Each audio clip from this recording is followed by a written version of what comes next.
आइए बात करते हैं इस प्यारे से क्वेश्चन की। क्या बोल रहा है, एक ट्राइंगल की साइड्स को डबल कर दिया जाए तो इनके एरिया का रेशियो बता दीजिए। ठीक है, पहली चीज, अगर इस क्वेश्चन को ऑब्जेक्टिव अप्रोच से करना है तो कभी भी आप अगर एक ट्राइंगल की साइड्स पे इंपैक्ट डाल रहे हैं, सेम इंपैक्ट सारी साइड्स पे डाल रहे हैं, जैसे आपने सारी साइड्स को डबल कर दिया, तो एरिया का इंपैक्ट जो होता है, एरिया पे इंपैक्ट उसका स्क्वायर टाइम्स आता है। अगर आपने साइड्स को डबल किया यानी कि 2 गुना 2 किया है ना, तो 2 का स्क्वायर एरिया 4 गुना हो जाएगा।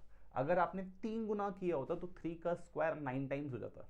यानी कि अगर ये ऑब्जेक्टिव क्वेश्चन होता तो इसका एरिया 4 गुना हो जाता, क्योंकि आपने ट्वाइस किया, यानी कि 1:4 इसका आंसर हो जाता, या 4:1।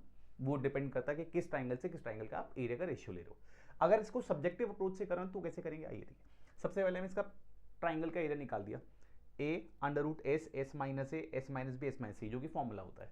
अब मैं इस ट्राइंगल का एरिया निकालने जा रहा हूं। सबसे पहले मैंने सेमी पेरीमीटर निकाला, एस डैश से डिनोट कर लिया मैंने इस ट्राइंगल के पेरीमीटर को। क्या होगा, साइड्स का sum divide by 2, 2a plus 2b plus 2c divide by 2। ऊपर से 2 कॉमन लिया तो ये कुछ आ गया, a plus B plus C by 2 का डबल, यानी कि पुराने ट्राइंगल के सेमी पेरीमीटर का डबल, यानी कि 2s हो गया।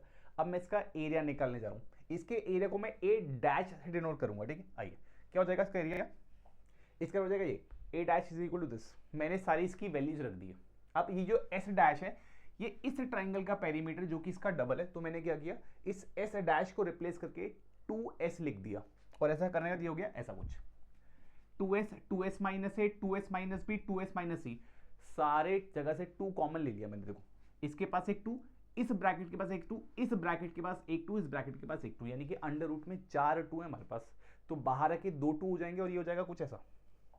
कॉमन लेने के बाद यहां से 2 गया तो s बचा, यहां से 2 गया s माइनस ए, यहां से 2 गया s माइनस बी, यहां से 2 गया s माइनस सी, और ये क्या हो गया, a dash is equal to 2 into 4 times, और ये क्या पुराने ट्राइंगल का यानी कि 4 गुना हो गया, यानी कुछ ऐसा हो जाएगा, a dash is equal to 4a, यानी कि नए ट्राइंगल के पुराने का 4 गुना हो गया, जो मैं बोल रहा था। यानी कि रेशियो कितना हो जाएगा, इसका इससे 1:4, इसका इससे 4:1। ये इसकी सब्जेक्टिव अप्रोच है।